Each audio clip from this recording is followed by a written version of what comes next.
right, in this video, we're going to be making and reviewing something from the Disney Princess Healthy Treats cookbook, and it's actually Merida inspired, and it's actually inspired by her mother, it says in the title, Queen Elinor Scottish Stew. Show a picture of it here. So this is a stew or a soup that I made recently, and it's different. So it is a healthy treat. So a couple things to note is it's gluten-free, it's vegan, and it's lactose-free. So it's very good for a variety of dietary restrictions. And the gluten-free, though, I want to note there is flour in here. It says to use gluten-free all-purpose flour, and it's just a tablespoon. I didn't have one handy at the time, so I just used regular flour because, again, it was only a tablespoon, but again, you can make this gluten-free by substituting that for that. Anyway, something different with this too is it uses, it says you can use, for vegetable, I'm just looking again, turnips or rutabagas, or I think it even says parsnips are a good substitution. I had turnips is what I was able to get and utilize when I made it. And then something new for me is jackfruit. It said to use some cans of jackfruit, and I don't know if I've ever had it before. Anyway, here it is, me putting it together.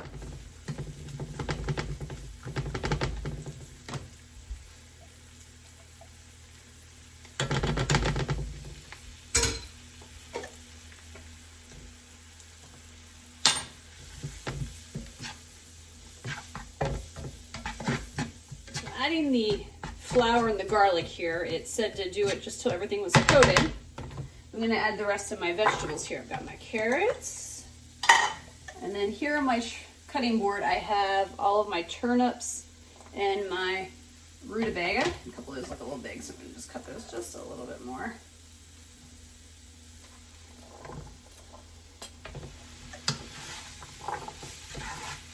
Alright, so I need to saute all of this for about 5 minutes.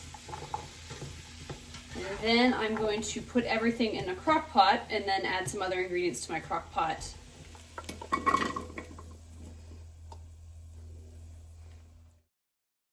I'm adding the rest of the ingredients to the crock pot. First, I've got some cranberry sauce.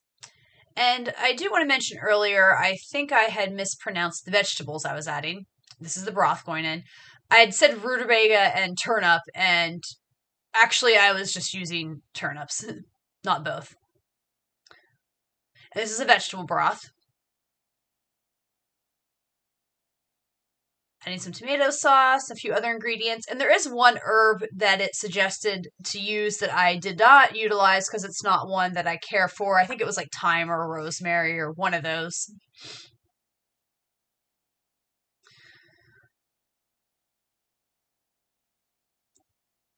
Getting ready to put some salt and spices into it.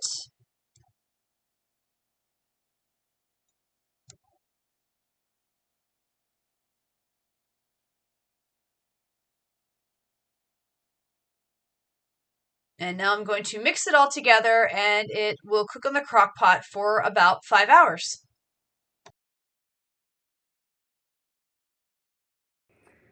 So here is the soup in the crock pot, just about done. I'll be taste testing it shortly. I'll admit I'm a little nervous. This doesn't exactly smell super appetizing to me. All right, it's taste test time on this soup, and I'm really nervous about it. Let's see here.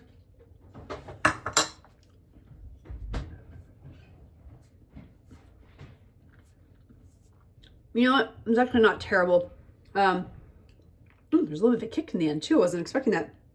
The turnip's nice and soft, which I'm a big turnip fan. I like the jackfruit. First time I've had it, doesn't taste too bad. I think the cranberry sauce in this really helps with the flavor. But yeah, there's a spice in the end. I'm not sure where that comes from. Wasn't expecting it. Must be the pepper. All right, so I'll eat the whole thing and report back. There was the stew. I really liked it, actually. I was really surprised by how much I liked it.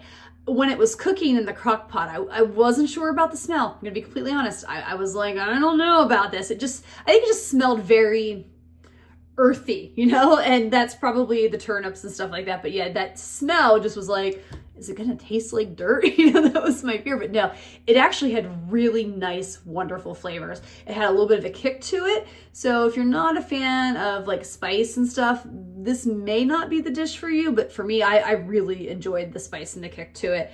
I'm a little acidic because there's the tomato stuff and things in it, but I still thought it was really good, and it heated up well too. You know, obviously didn't eat it all in one day, so heated some up over a couple days, you know, and it still was good. And I think that was my first time with jackfruit. I wasn't sure what to expect, but I thought it was really nice, and the texture and stuff I liked on it. So yeah, overall, I was really pleasantly surprised with how much I liked this dish. So that being said, let's get into the rankings and the reviews.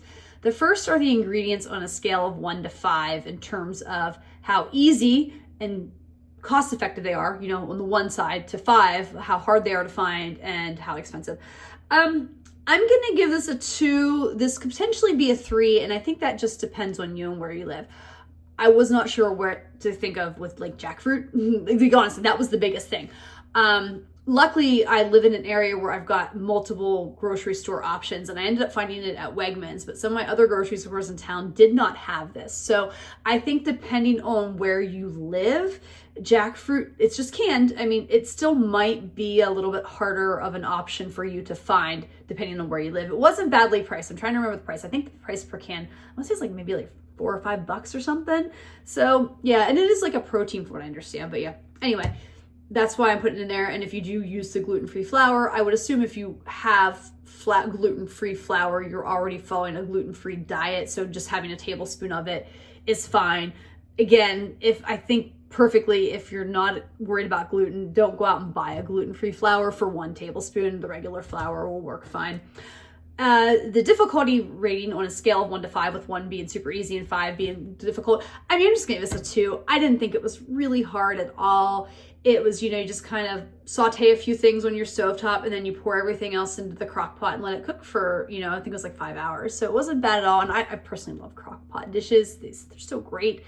They save so much time. I just throw it in at one point and then I'm done. And I want, you know, meals days later.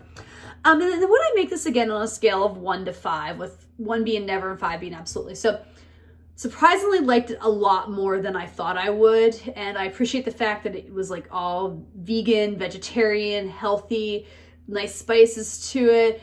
But it wasn't like the best soup I've ever had in terms of what I typically like from soups. If you've watched some of my other videos, you know, I really like the corn creamed soups, or you know, I made that serpent stew recently also as well, which is good. The butternut squash, those were all really good soups. So when I'm comparing to other soups out there that I've tried and I liked, this is probably like a 3.5, meaning I'm a little more the neutral. Like, yeah, I could see myself making this someday, especially, you know, if I can get some good deals on the prices, or if I want to make something flavorful for people that have allergies.